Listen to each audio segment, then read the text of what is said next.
Good. Pac-12 picked UCLA to win the Pac-12. The Pac-12 media picked to win the Pac-12 South. Does that have any effect on the players, coaches, on your program at all? Well, first of all, it surprised me.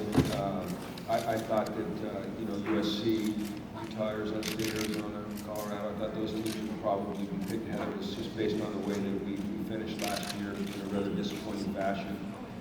I would hope that our internal expectations, the standards that we're trying to hold ourselves to, would weigh more on us than the external expectations. But in today's digital world, our players will be aware of that. Hopefully we can minimize the effects on it and just stay focused on what we need to do, the process that we need to take in order to hopefully make our way to the championship. Jim, the allegations from the McQueary testimony, was that about what Tom knew and when he knew it? Was that known as part of the vetting process of him, or is this new information that became known to you earlier this week? Well, first of all, any time that you're dealing with sexual abuse and you're dealing with young people specifically, the first thing you have to think about is the victim. And our hearts go out to the victim. He's a father of 4 young children. I can't imagine the horror of being in that position. And it's, I can't think of anything that could be more horrifying as a parent or as a victim. So our first thoughts is towards that. Tom is a man of integrity that was heavily vetted, not just by UCLA, but by others as well. We went through a lengthy process of determining whether or not we wanted to make that hire. From our chancellor on down, everybody was involved in the decision and took it very, very seriously, knowing what the accusations had been at Penn State, not with regards to Tom, but just in general. And so, yeah, that was part of the vetting process. We were privy to as much information that was available at that time. So, but that new information was not known at that time? I can't tell you specifically if it was known at that time. I can tell you that any information that was public that we had access to was known and was reviewed, certainly. Was there a new review after these allegations? Was that revisited? No. Tom made a statement through his lawyer, through his attorney, his agent, Brett Sr. I think it was very specific. I think that, this is a situation that has obviously been delved into at great depth. And I think Tom will stand by his statement, I'll stand by his statement, and we'll all stand by Tom and what he did and what he did. Coach, what makes you happy about this team, and what does this team have to improve on? I'm happy about, we talk about talent a lot of times. Talent is one thing, but team chemistry and attitude and work ethic, and character, and the type of culture you're building, some of the intangibles are as important as talent when you're going through a long, grueling season. And I'm excited about those aspects of our team. And coming out of spring, I felt as good as I have in my 5 years there about where we were in those areas. So that gives me a lot of hope for the future. It's going to be a difficult season. It always is. The Pac-12 is a dog-eat-dog conference. And there are no easy games. If you don't bring your A game every week, you're going to get beat. And so that is a challenge. And so we need to be able to build consistency. And what people know, you all know, and our fans know, is that we've had some games when we were off. I don't ever want to say you should have won a game, but games that we didn't play up to our potential. So we have to develop a more consistent approach each week. And I think that comes with maturity. I think it comes with team chemistry and things that we're trying to build. You said after the bowl game you needed to get bigger and stronger. How have you done on those two fronts? We've done well. Our young men have dedicated themselves to that. Coach Alosi's done a great job. And part of that was the fact that, we lost some really good players on defense, some of our anchors. But coming out of the spring practices, moving into the summer conditioning program, it's a good-looking group, And I was talking specifically towards the defense, I think. And if you look at the way Jayon looks today, and getting Eddie back, and adding some of the young men that we have that have some size, and looking at Eric, Matt Dickerson, who's now a 290-pounder, Eliank, who's 320, not chubby, but, fit, I think we move in the right direction. We've got to continue to do that.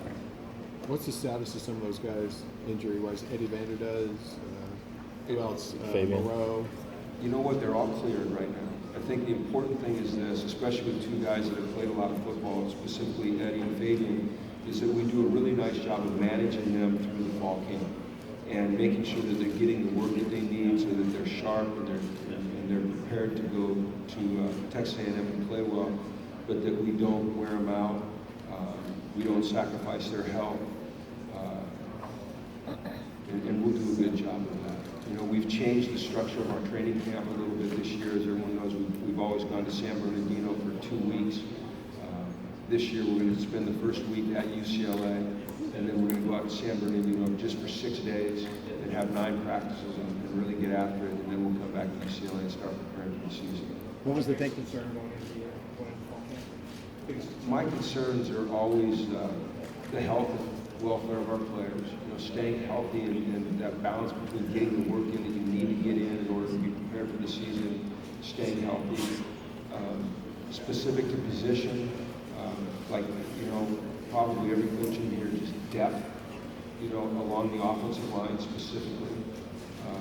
Filling, the spots that we lost with 3 great receivers that left us, Devin Fuller, Jordan Payton, and Thomas Duarte, and filling the production that we're going to be missing there. But I feel good about our team, and I feel good about the attitude that they have and the way they work. I really do. What do you think your greatest strengths will be? I think that we've got 2 outstanding offensive tackles in Connor McDermott and Colton Miller. I think those guys are both, they have some special traits to them. I'm excited about the running back position with Nate Starks and Sosa Jamabo and Bolo run for me. Then we bring in 2 pretty darn good freshmen, Randall Stevens and Jalen Starks. I think that's a solid group right there. I like our defensive line and our linebackers. Really, I like our defense in general. I think that we've made a little bit of a change in our scheme. We've gone from a 3-4 structure more to a 4-3, which, interestingly enough, was what we played predominantly anyway because we're in so much nickel. But I think it fits the personality of our players better. And having them in the system really for the second year, although we made some minor changes, it's still essentially the same system. I think will help them play faster, more confidently, and more efficient. What did you learn from last year that will help you launch yourself to a higher level this year? Excuse me, I'm sorry. What did you learn from last year to help you to propel your team to a higher level this year? Well, every year, every week, every game, you're trying to learn and apply those lessons. I can't tell you anything that's just specific that stands out, other than the need to, constantly emphasize to your players preparation, work habits, attitude, consistency, taking every opponent as the most important opponent that you've ever played, and really trying to play to your standard every week rather than playing up and down to the level, the interpretation of what people think the level of your opponent is. Especially Josh Rosen and all that stuff. Josh has a chance to be very, very special. He's a talented young man. He's got tremendous arm talent. He's very, very smart. He has a great feel for the game, both offensively and defensively. He can make all the throws. And it's up to him how great he becomes. It'll be determined by his work ethic, by his ability to learn and adapt. And he's shown a willingness to do all of those things. I'm really excited about him. He's had a good off-season.